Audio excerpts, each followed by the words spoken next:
Before I came to Islam, my life was really kind of focused on drink, drugs, having fun. The whole kind of purpose of life was just to have fun, have a laugh. And it's just a way of kind of making your life bearable until you die. I tended to kind of be in a kind of heavy metal crowd, hanging around a lot of people with similar interests, which weren't always the best company to keep. My first experience of seeing Muslims was the 9/11 attacks. I remember I was quite young at the time and I wasn't completely aware of what was going on. In fact, I ran to one of my friends after seeing the news report and I told him that the tourists had declared war on America because I'd never heard of terrorists before.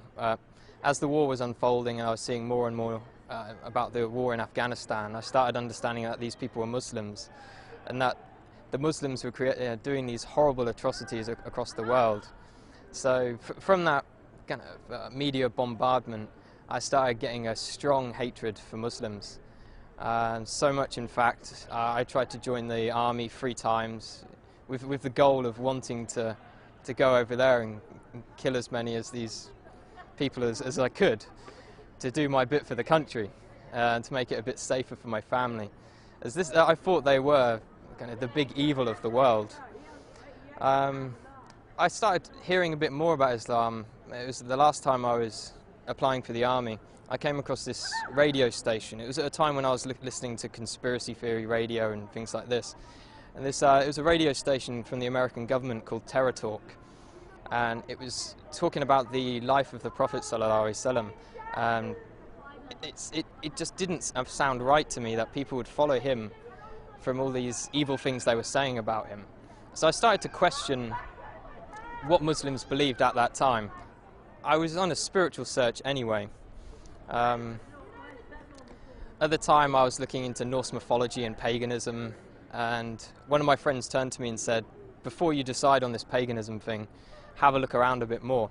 So I came across kind of Muslims on the internet. I think one of the first people I saw on the internet was Baba Ali.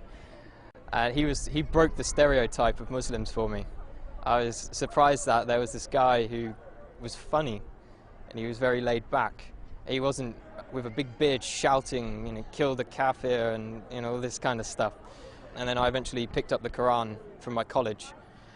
When I had it, I actually thought I was picking up like a terrorist handbook, and I was a bit worried that MI5 were going to come after me as soon as they saw me take it out of the library.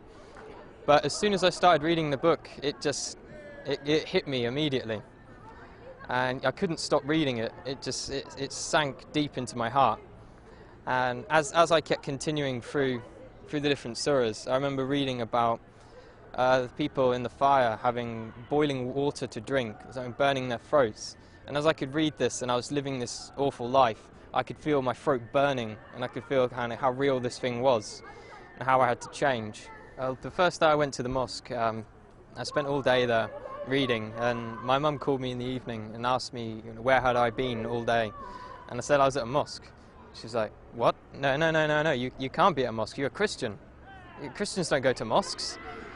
And she was very, very shocked and thought I was going down a bad path.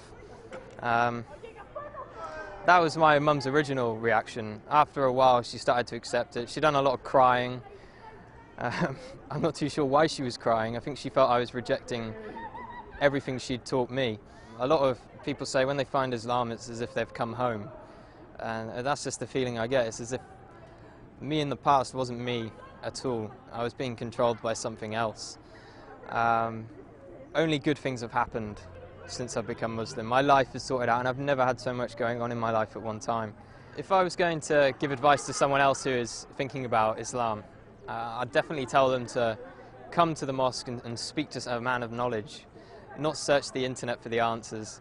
There are some good things on the internet, but when you don't know anything about Islam, you can't judge what is right and what is wrong.